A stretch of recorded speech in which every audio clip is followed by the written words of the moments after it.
Art et industrie. C'est le mélange détonnant imaginé par l'équipe du Palais de Tokyo de Paris pour la Biennale de Lyon. L'un des plus grands événements dédiés à l'art contemporain en Europe investit pour sa 15e édition l'usine d'électroménager Fager-Brandt, fermée depuis 4 ans. Nous voulions surtout créer la traversée d'une expérience.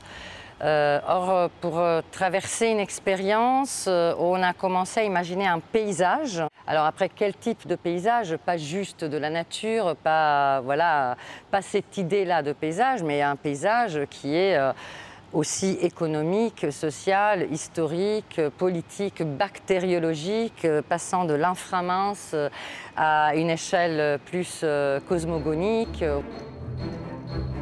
Design moderniste, glam rock et humour se mêlent dans Design Room, une installation multimédia et multifacette.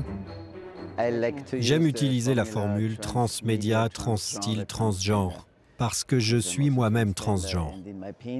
Et dans mes peintures, j'essaie toujours de mélanger les genres et les médias. Le duo d'artistes explore aussi la face sombre de l'embourgeoisement et de notre système de valeurs. Je crois que nous avons besoin que nos sociétés s'organisent totalement différemment dans l'avenir. Sinon, nous sommes peut-être au bord de... Comment on dit déjà? Au bord du précipice, comme ici. L'art rejoint aussi la science dans Prometheus Delivered. Une sculpture en marbre représentant Prométhée ligoté se décompose lentement sous l'action de bactéries mangeuses de pierre. Son créateur Thomas Feuerstein nous explique comment le mythe transparaît dans son installation.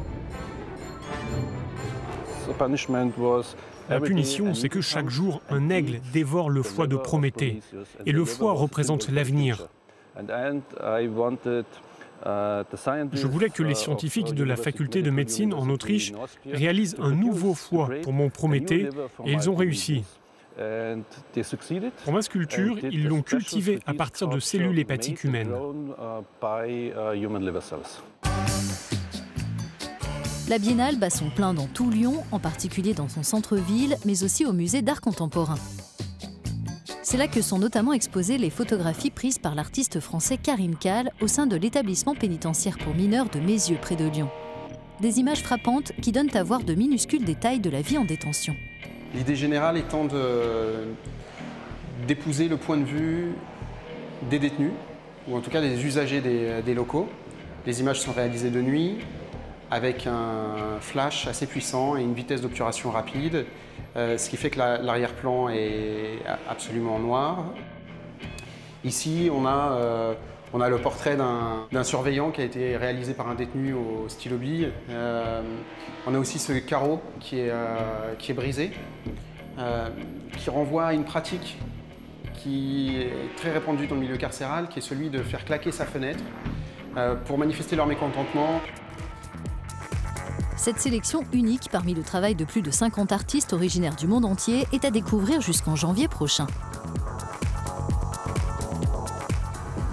De nombreuses œuvres de cette ambitieuse et éclectique biennale se transformeront dans les prochains mois. Des évolutions qui font écho à la métamorphose de ce bâtiment, ancienne usine d'électroménager devenue centre culturel.